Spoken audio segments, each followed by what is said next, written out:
Hello everybody, and hello Mr. Dave van Herpen. Hi Mark, how are you? Yeah, great. Yeah, session number 10, Agile, but not just regular Agile, but Agile in relationship to IT service management. That's right. That's your topic. Yeah, I know I've seen you speak quite a lot on Agile. I know you're passionate about that. So for the audience who are just joining us for this broadcast, just a little quick introduction, bit of personal background of yourself. Okay. I am, so my name is Dave van Herpen. I'm a management consultant. I work at Sogeti, which we pronounce as Sogeti, in the Netherlands. I have been active in IT for quite some years now, mainly in the IT service management field. And right now I am active as a transition manager. So what I do is I am trying to guide a transition process from one outsourcing partner to the other. So one of the things I like to do. Forgive me while I'm just doing some technical stuff here. I just want to get us properly on the air and all of the sites that we're using. Okay, great. We'll have an opportunity to chat about your talk afterwards. So sure. Please go ahead. I'll mute myself. Okay. And you're in control for the next 45 minutes. Okay. All right. Hi, everyone. As I said, my name is Dave van Herpen, and I'd like to explore with you the wonderful world of Agile today and look with you how the IT service organization should deal with this significant movement and what you can do as a ITSM professional or consultant or manager in order to truly deliver the Agile promise to your customer, which is the user of your IT services. Now, in my opinion, and let me try to put up my most serious face here, you can't even see it, but in my opinion, agility, folks, it's not an option. First, a very quick overview of who I am. If you want to know more, you can always watch the previous TFT presentation, the Dutch IT Hangout. I'm sure you will have noticed already, I'm Dutch and I'm proud of it. And what I do as being a stereotyped Dutchman, that's ride my bike, get stoned, water the canals, and lose soccer finals.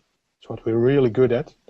And I have been working in IT for almost 15 years now, mostly in business process and service management type of jobs. Although my business cards, it says that I'm a management consultant, I consider myself more of a practitioner. I love to get my feet dirty, that's it. I'm certified in most of the common IT frameworks. I got me some lean belts, and I'm a certified Scrum Master. Especially the last one shows my drive for agility. And that, people, is exactly what I'd like to talk to you about today.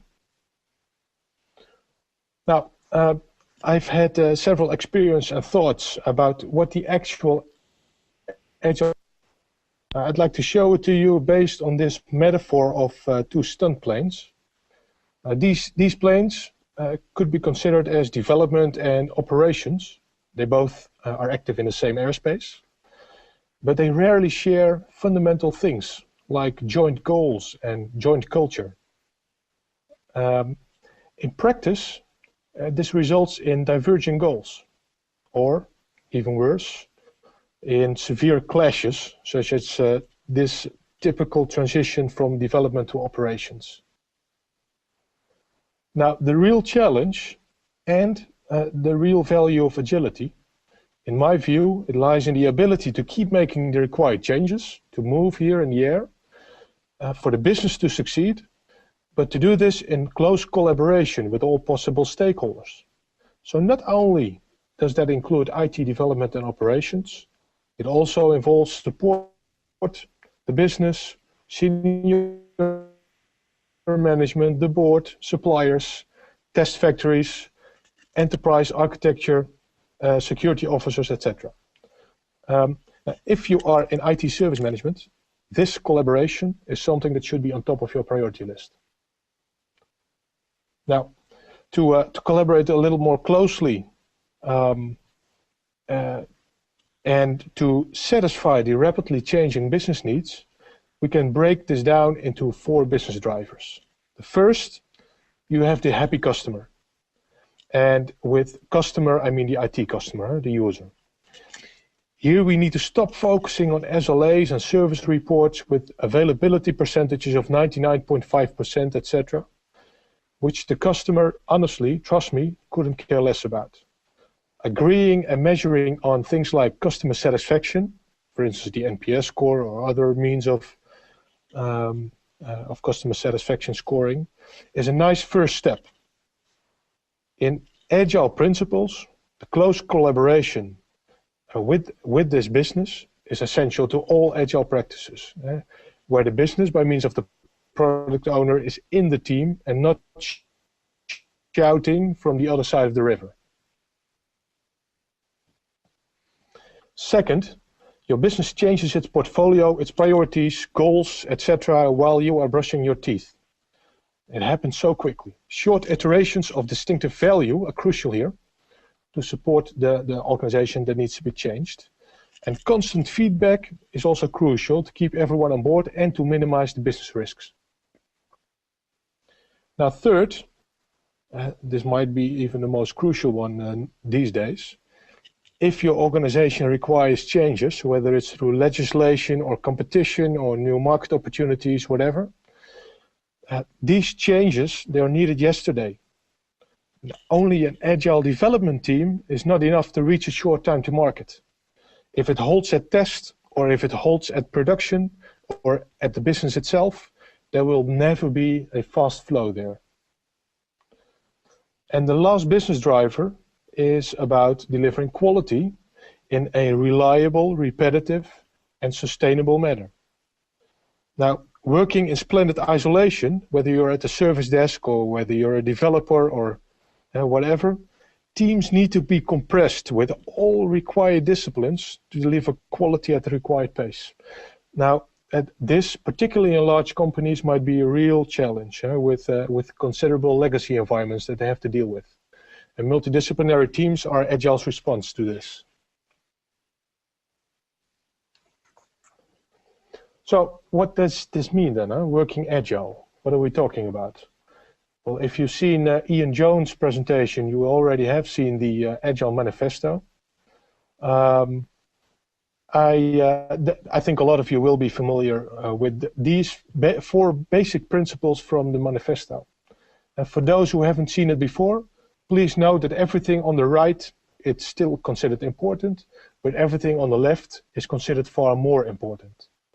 So in Agile, we still need processes. Well, as a matter of fact, if you look at Scrum, it's a very process-driven approach.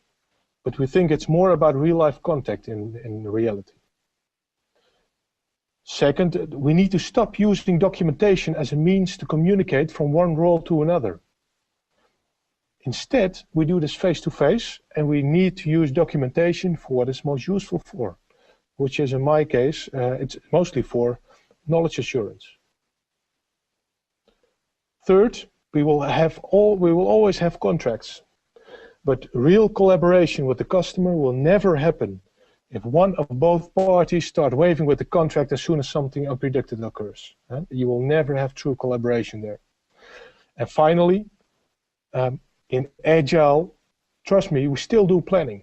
I've heard one company once say we wanted to do Agile because we didn't need to plan anymore. That's just wrong.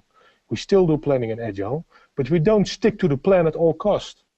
Instead, we anticipate changes. We even expect them. Now, what is Agile? Agile is not a method. It's also not an approach. Agile is a way of thinking. You might consider it as an umbrella. Agile comprises several methodologies, instruments, and movements, like the ones you see right here. Now, the largest and the most documented Agile methodology is Scrum, in the left cloud. Kanban is an increasingly used instrument, especially in both IT and business operations. And DevOps, it's more a recent movement, which is rapidly gaining ground on a global scale. I will expand on those three right now. First, as I said, Scrum is the most documented Agile approach worldwide. This approach, it's based on a few roles. First, you have the product owner, and the product owner represents the business in the team. The product owner is constantly involved, especially with regard to explaining business needs in the form of use cases or user stories, and they are all made available in the product backlog. And the product owner manages the product backlog. Now, the product owner also ensures that the team is continuously acting according to the actual business priorities. This is crucial, because those business priorities will change. Now, within the sprint backlog is picked up by the team, which deliver ready products every 2 to 4 weeks. And so the PBL, the product backlog, is sliced into smaller sprint backlogs. And the team uses the stand-ups to ensure short and constant feedback loops. So we have the feedback loop of the 2 to 4 weeks, in which you deliver a sprint, and the 24 hours in which you do the stand-up. Now, the Scrum Master is safeguarding the Scrum process, and he facilitates the team members in doing their jobs. And the team members, they are the people actually engineering the product, which for Scrum is usually a particular piece of software, but remember this can be in fact be any product or service you would like. So the main characteristics of Scrum are first the tight interaction with the customer, the iterations and feedback loops to deal with constant change, and the short time to deliver ready products. Now, and especially this last item, the delivery of ready products, is a growing pain as well. After all, Scrum ends at the potentially shippable product that you see here on the right. It does not deal with the actual release, transition to production, knowledge transfers to support, documentation, etc. Now, to prevent the actual waterfall, to sustain at the end of the product development and still hamper the delivery, operations and support need to be involved continuously during the process, during the Scrum process. I will come back to that later. The second Agile instrument is actually a broadly used instrument. It's also found in many lean manufacturing organizations, as well as in a growing number of IT operations departments. A Kanban is nothing more than a visual map. And in this case, it represents an IT development process. A big difference with Scrum and Scrum boards is that Kanban deals with one-piece continuous flow. Scrum only focuses on delivering packages of projects in sprints. And Kanban, we assume that there is a constant input of new separate items to be picked up. This explains why this instrument, Kanban, is particularly useful in IT operations and support. Later on, I will show you a practical use of Kanban in IT services. The third and the last part of the Agile umbrella, at least the ones that I would like to show you now, because there are a lot more. But the third one is the DevOps movement. And that's quite hot at the moment. If you haven't heard of DevOps yet, I suggest you start reading into this, because it's quite fundamental what's happening there. As I said, DevOps is a movement which is all about the collaboration between development, hence dev, operations, ops, but also test, QA. Now, DevOps has strong relations with the Agile methodologies. It is also based on lean principles, right from the factory floor. It uses the theory of constraints to eliminate bottlenecks in the process. It tries to link with ITIL processes like release and configuration management. It very much relies on cloud, mainly PaaS services for quick and flexible environments to make them available real quick. And it attempts to bring together consecutive parts of the application lifecycle. Now, in doing this, the DevOps movement is circling around several continuous activities, and they're listed here. Now, if you haven't read this book, by the way, Continuous Delivery is also a very nice book from Jess Humble, but if you haven't read this book yet, The Phoenix Project, I suggest you start reading it right now so you know what to do this summer. Now, does DevOps give all the answers then?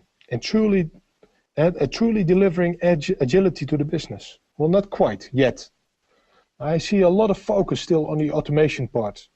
It's basically it's based on new technologies. Whereas the reality of many organizations, they still deal with legacy systems and processes that cannot be automated. In addition, I see a focus on code, cloud, deployments, technical stuff, but not really yet on user support and business information management, which we also discussed in the Dutch IT Hangout from last hour. So what does the pitch, which we're all playing in, really look like these days? I want to illustrate this by using the three perspectives in which Agile and ITSM come together. On the left, you see a user, and this user, on the one hand, he wants to have a new IT system. Now, in order to do that, project managers pick this up and will use Scrum teams on the left or traditional waterfall processes to deliver their projects. In reality, a lot of deliveries will be hybrid, like you see in the middle, because a lot of organizations are working with both Scrum and waterfall, or even some exotic blend like Water Scrum Fall. Trust me, I've seen this. I've seen organizations use iterations of 8 weeks, each iteration with a separate project plan. Believe me, that's not Agile, people. That's what I call Agile not used smart. Still looking for a catchy acronym there, so if you have any suggestions, let me know, guys. Okay. Now that very same customer already, it has a number of IT systems that he's already using. If he's got questions or issues, he can call the service desk. And there are people from IT operations and support ready to support this user if necessary. By the way, if you've seen our Dutch IT Hangout, you will have heard about what we Dutch people call beheer. In fact, this is the entire bottom layer altogether, so including the service desk, business information management, application management, and the guys from infrastructure, whether it's about support or operational activities. And of course, we have a service management function to ensure that all processes run smoothly throughout the entire chain, like incidents, they're being picked up throughout the service chain. Now, what's happening now with ever more organizations turning to agile practices is that the interactions between projects and services, they are changing in both type and frequency. Now, requirements, they have to be put together with the rest of the Agile team in, for instance, a definition of done. And that generally happens at the beginning of the sprints. At the end of the sprint, so every few weeks or faster, a transition to the operations department must be executed. That requires the right quality, knowledge, documentation, etc. So the first perspective that we're talking about is during projects. Once the products have gone live, there's still a need for interaction. After all, for fixes, patches, changes to be built, operations will need to get the desired changes on the backlog. And with the right priority, of course. Now, this is a continuous struggle. The product owner is functionally oriented. He will not have a lot to do with non-functional issues, problems, technical debt, or technical stuff like service pack upgrades. But still, these need to be done in order to continue the delivery of the required services. Now, that's why I suggest an operations owner to be on every Agile team. They support the product owner in setting the right priorities. So the second perspective is during maintenance. But agility in your IT services is not just obtained by the close collaboration between dev and ops. It's also a matter of getting more flexibility and speed in the service chain. Agile principles like multidisciplinary teams and instruments like Kanban or the Scrum methodology, they can be really valuable here, if used properly, of course. So there we have the third perspective, which is all about the service chain, or what we Dutch folks call beheer. Now, may I do a suggestion here? Now, in line with the Agile Manifesto, I think it's valuable to have an ITSM Manifesto, which is based on a number of principles, and they should enable the delivery of Agile services to our customers. So no extensive frameworks with dozens of processes and hundreds of activities and responsibility, just 4 principles. Also here it applies, everything on the right is still important, but the left we find more important.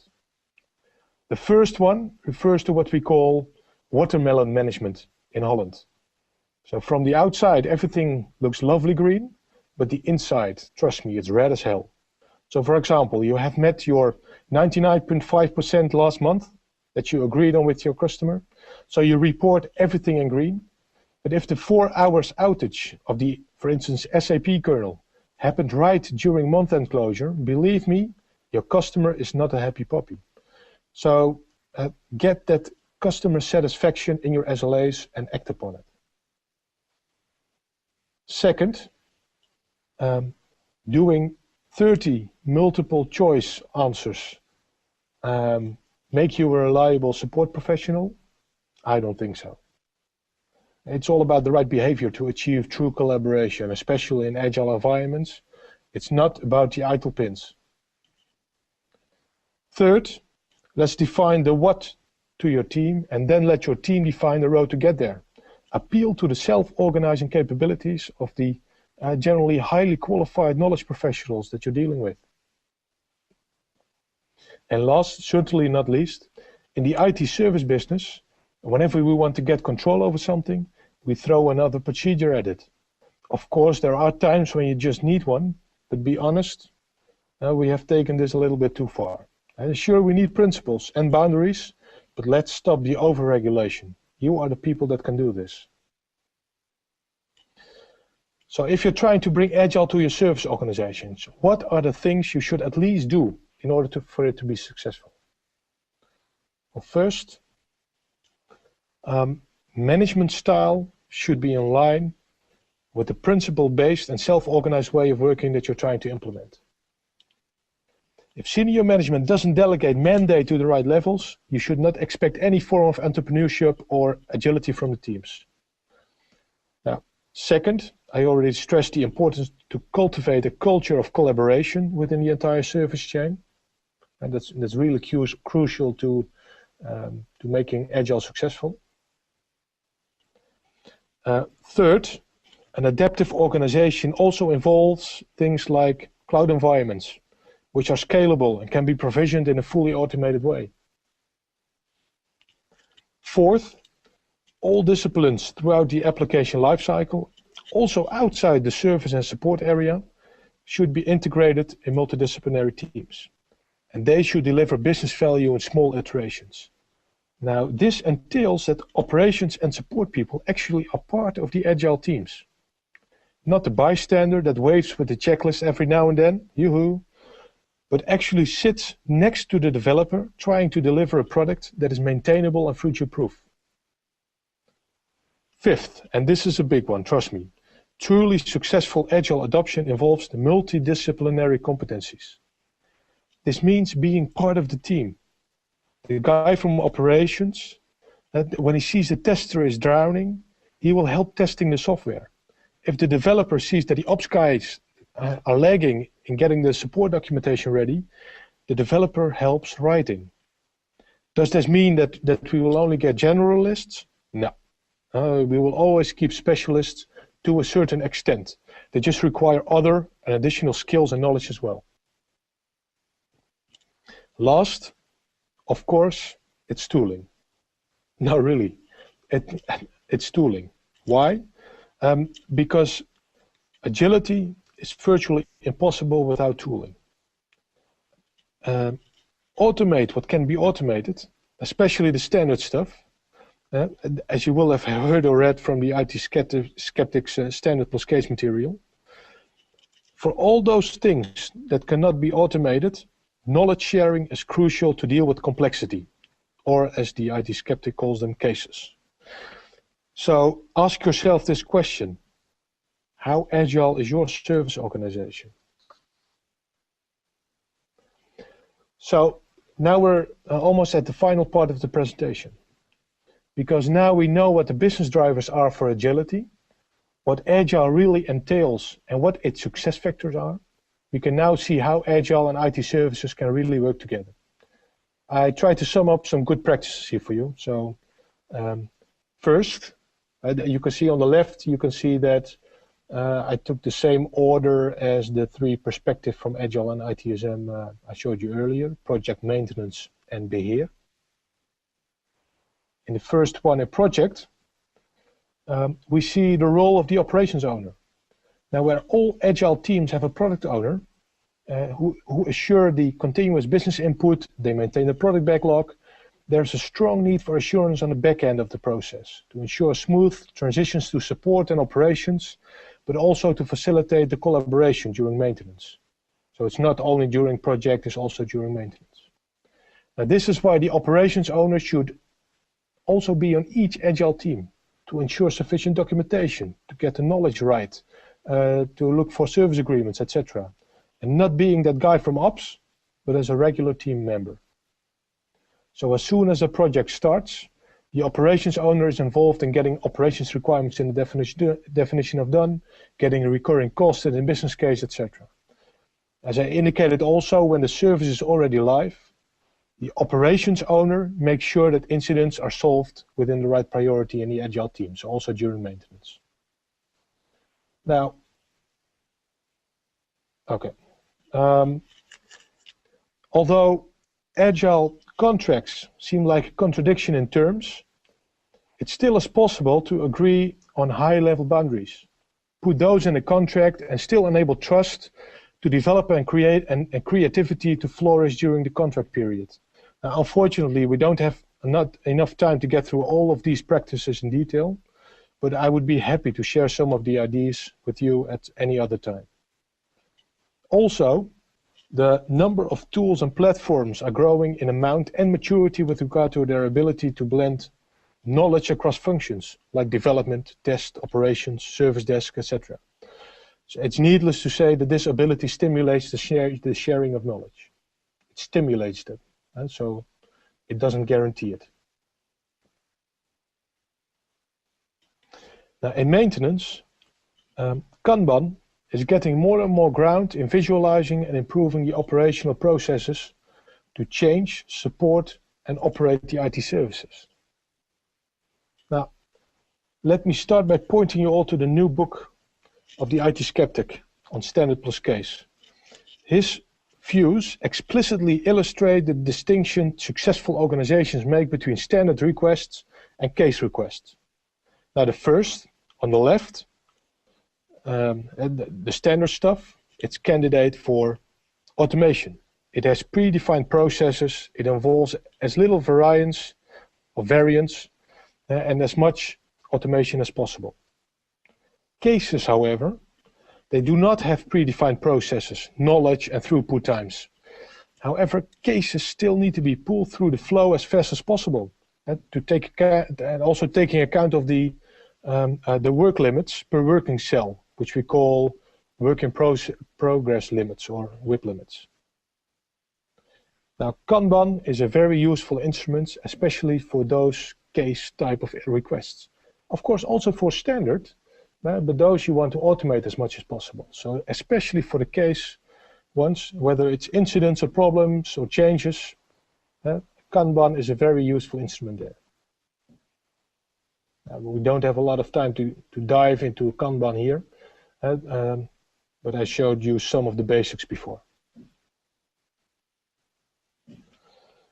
Now, in an agile context, we see a lot of automation of builds, unit tests, integration of committed software, etc.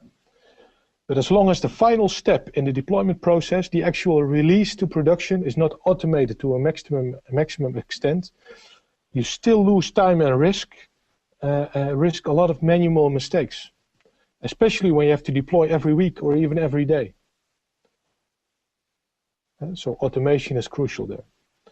And now another good practice is to not only focus on making the process and the people more agile, but also to make your IT landscape more agile. You can have the smoothest and fastest change process put together, but if you do not have a clear sight of your application landscape, or if you have a lot of unnecessary complexity to go through to define your impact analysis, you will never get the desired speed in your change process. And then, continual service improvement, or CSI. In my view, by far the best intended improvement in ITIL version 3. CSI might be considered as ITIL's way of introducing Kaizen to service management. However, its orientation is rather waterfall, and I generally see only administrative implementations in a lot of organizations that I've seen. Now, recently, I applied agile instruments at a customer in professional services in order to get CSI started up. Now, why did they want this? Because my customer's major client had indicated they expected more proactive improvements in the services they provided. So here's what they did. First, we involved the client itself. We made him product owner and have him define the value. So what was really important to his success. Then we analyzed what needed to be improved in order to make that customer successful. From that analysis, we collected all possible service and process improvements on one product backlog. And per improvement, we created a user story. Now, the brilliant thing about user stories is that they always include a why, so that the team should deliver the product by understanding what the customer is using it for. I think this is crucial. So always understand the why. Then we use planning poker. It's a really nice way of gamification to estimate each of the improvements. So how big or complex they were relative to the other improvements. Then we sliced up the product backlog in 3 4-week sprints. We installed daily stand-ups. We held a retrospective after each sprint, used burn-down charts to track and communicate progress to stakeholders like the CIO, customers, business managers, and the team members itself. Now, during sprint execution, I saw a huge paradigm shift from pushing actions to the workers to the team members pulling improvement actions to their own buckets. This was one of the crucial improvements. And last but not least, once we had the 3 sprints, we got rid of most of the backlog. So we had a pretty happy customer then. We decided to turn Scrum into Kanban. We combined it with the incident, the problem, and the change flows on a Kanban board to enable the one-piece continuous flow that you would like to have in your IT operations and support department. Now, their client was still involved in the priority settings. And the energy this exercise gave to the customer's organization, that was, it was just wonderful. Now, do you already have customer satisfaction as the key KPI in your SLAs? And do you really define your service levels and KPIs in terms that the business really understands? Now, recently I used BLAs, or business level agreements, to agree on business KPIs. So for instance, the time needed to replenish television screens from factory to the retailer shelves. That was a crucial business KPI. And then managed and reported based on those KPIs. Trust me, your service level reports, they will be read now. And of course, if you want to make your IT organization more agile as a whole, you will always run into organizational struggles with cultural differences and changing behaviors, and there are some ways to deal with that. So, as an ITSM professional or consultant or manager, start delivering on the Agile promise by using the right blends. Follow the 6 keys to successfully apply Agile in your organization, and try to be as practical as you can, making your organization truly benefit from all this. So apply the optimal mix, which in my view is a rainbow of relevant practices to your organization, to make your customers star and to let your business become really successful. Now, and whether you call it Agile ITSM or DevOps or continuous delivery or Agile Be Here, it doesn't matter as long as you do it. So start applying Agile practices and instruments where needed and where suitable to make your customers smile. Now, good luck, people, and remember, agility is not an option. Thank you.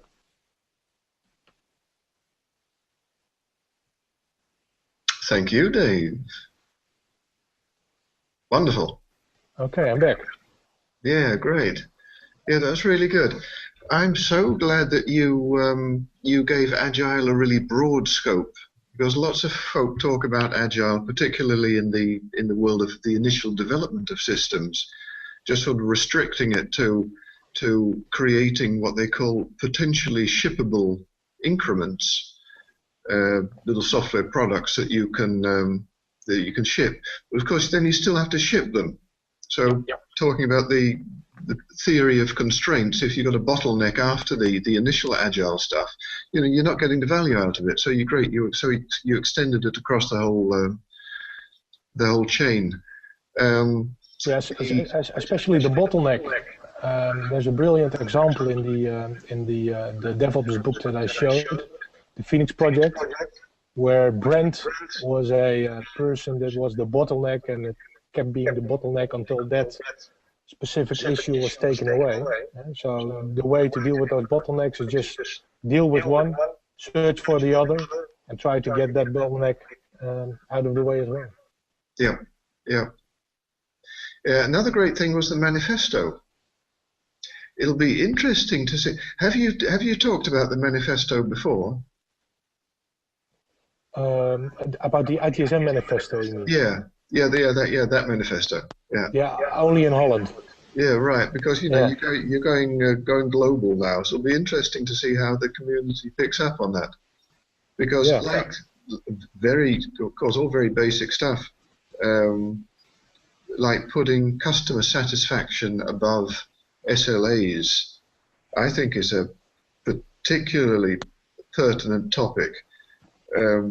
Last year at a couple of conferences, I just called out "ban the SLA," just to, and it's really strange. I got a round of applause from some people, but other people started throwing rotten tomatoes at me. Okay. Because it generates, apparently it's such an emotional area, and I wasn't saying ban the SLA, but ban bad use of the SLA, because we're putting the wrong kind of stuff in there. So I think your idea of getting sort of moving on from SLAs, or possibly adding business level agreements on top of service level agreements, I think that's great, because you're moving into terminology which business people understand, which is relevant for them. As long as we don't bother our customers with the really IT specific stuff that we put in the SLAs right now, whether we call it a business level agreement or a service level agreement, that's a different story. But we need to focus on what we put in it.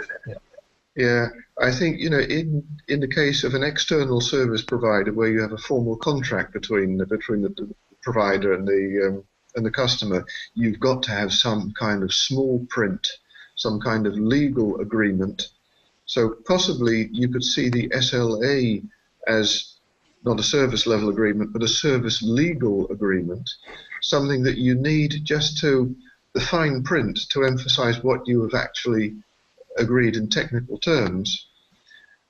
But that's for, just like you leave the legal stuff of a proper contract to legal specialists, you should leave this kind of stuff to technical specialists and talk to the customer in the kind of stuff that they need. So, business level agreements is, that's great.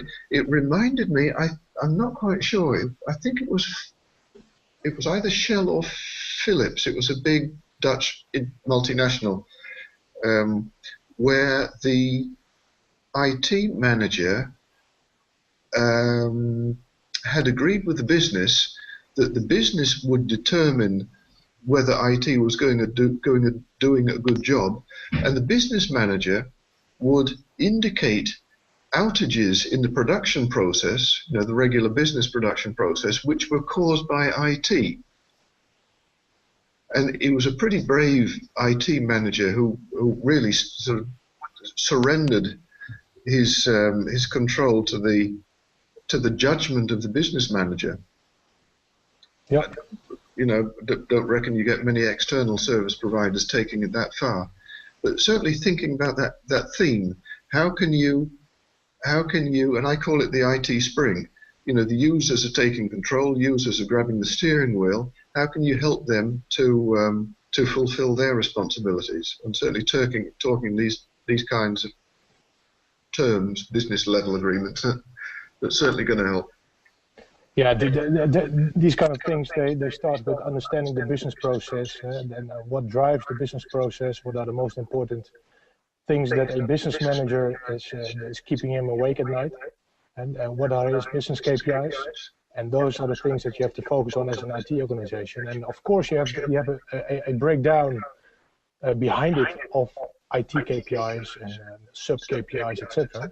But as long as they all amount to those business KPIs and everyone is involved and is aware of the business KPI, that's a really good start there. Yeah, well, maybe think about rounding the session off. I'd like to revisit something that you said at the beginning, just to remind people of the big picture, the big message in about Agile and ITSM, thinking about the major benefits that it delivers from a business point of view. I think you touched on a quicker time to market. Yep. Because functionality is delivered in quicker increments. And I saw some statistics from a couple of customers in the Netherlands, both in the financial industry. They said, and just checking my facts here, they said they got functionality 20% quicker into production. And in fact, in addition to that, their IT productivity increased by an amazing 80%. Yeah.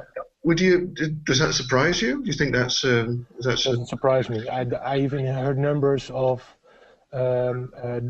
organizations that have gone a step further, especially organizations that have adopted things like DevOps, and they are mentioning numbers like 8,000 times faster deploys than organizations that don't use it. So yeah, ridiculous. Those numbers don't scare me anymore. Yeah, okay. Yeah, another thing that was mentioned, so we had quicker time to market, lower IT costs, referring, particularly in the maintenance area, where you're using people again and again and again, knowledge, the fact that knowledge is retained in permanent teams instead of teams that are disbanded, you've got knowledge loss. They talked about an IT cost reduction of 5 to 10%. So while they're increasing their productivity by 80%, so getting the existing amount of people in the team to do much more work, they're lowering the cost as well. Yep.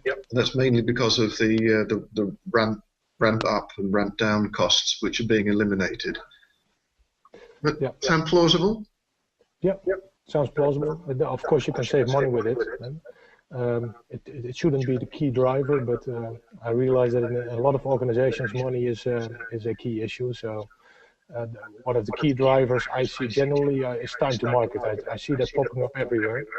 So businesses having to change very fast, and IT organizations having to cope with it and deal with those constant changes. Where right now they're often seen as obstructive. Well, they can be really constructive and can really contribute to those fast time to market. Yeah, and now you're touching, I think, on one of the very fundamental things. You're talking about business satisfaction because you're actively involving the business in this area, so they get the feeling that it's under control, and I said business satisfaction. And because the business, of course, an additional benefit is if you've got the business actively involved in making specifications, you'll get the stuff first time right a lot more often than before. And again, these two financial organizations that I'm referencing, they mentioned 250% more frequently stuff first time right into production than by using the traditional waterfall and particularly divided business and IT way of working. Yeah.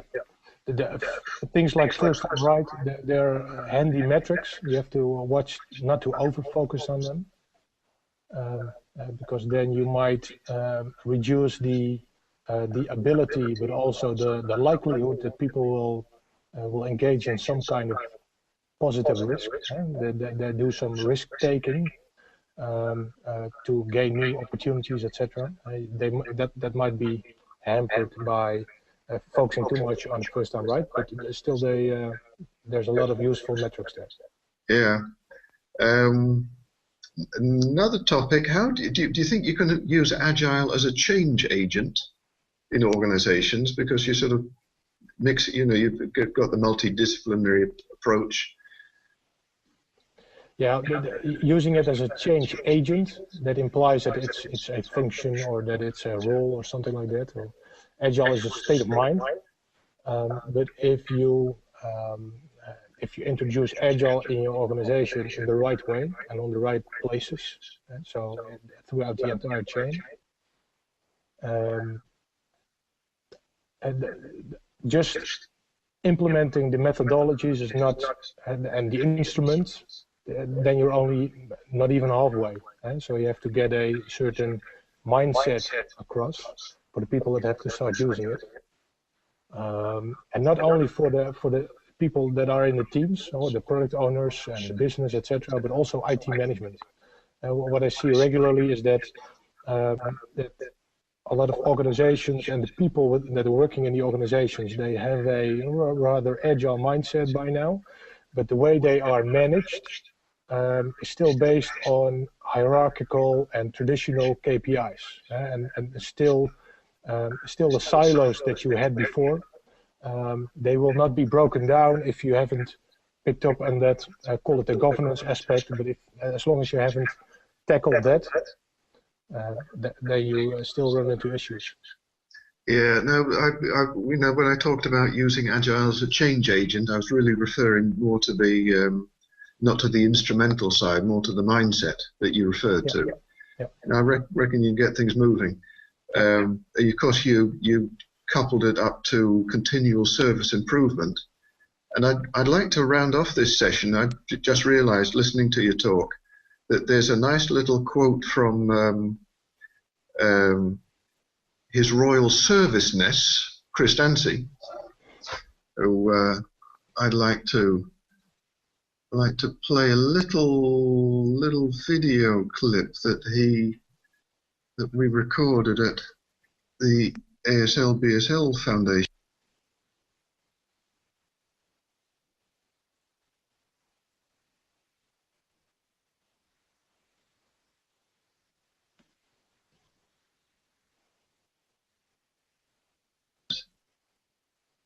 So let's see, get my screen shared with you.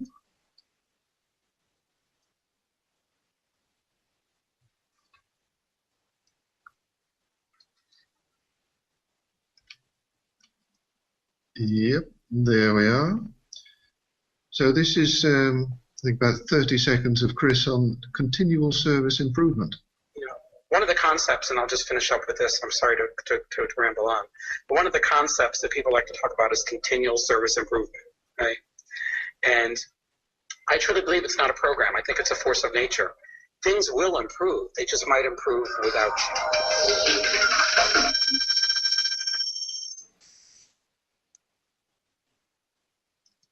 you. Yeah, well, I couldn't resist that. Yeah. I hate to say it, but he's right. Yeah, things will improve. They might just improve without you. Yeah. So what a great way to leave you.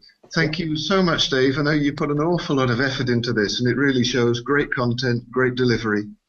Okay. So thanks a million, and I'll see you in real life soon sometime. Yeah, sure. Okay, bye, Mark. Yeah, right. Ending the broadcast. Introducing My IT from BMC Software. One quick download and the way your users think about IT changes forever. Let's say they need a networked printer, or a Wi-Fi connection, or even a map of an office they're visiting. My IT already knows where they are and shows them a list of available resources and services pre-configured for their devices. Or maybe your user needs help with something more complex. With My IT, they can do most things themselves. But if they can't, they can simply schedule an appointment with a technician who can. In short, My IT is built to make your IT organization more modern and your users infinitely happier, dramatically changing the perception of your services